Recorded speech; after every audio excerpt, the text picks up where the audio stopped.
I'm going to talk to you about the importance of reading a wide variety of texts with your child. Sometimes we have this idea that a text is simply a book that we read from the beginning to the end, short picture story books to long chapter books, but text can be found everywhere. We think about the text that we see when we go shopping, in posters and in magazines and in newspapers. There's texts on websites. There's text everywhere you look around, and it's really important to read those texts with your children. So if you're coming across a sign or a poster and your child says to you, "What does that say?"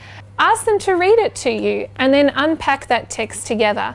So when we read a variety of texts, whether they are fiction, non-fiction, and categories within those, persuasive texts, advertising, all different types of texts, talk about the difference of vocabulary between the two. So fiction and non-fiction, they're written in different styles, they often use different sets of vocabulary, and it's important to really build your child's exposure to those different text types, to those different types of vocabulary and those different structures, so that it can help them to understand the difference, to be able to critique different texts, analyze different texts, and to be able to actually transfer that to their own writing as well.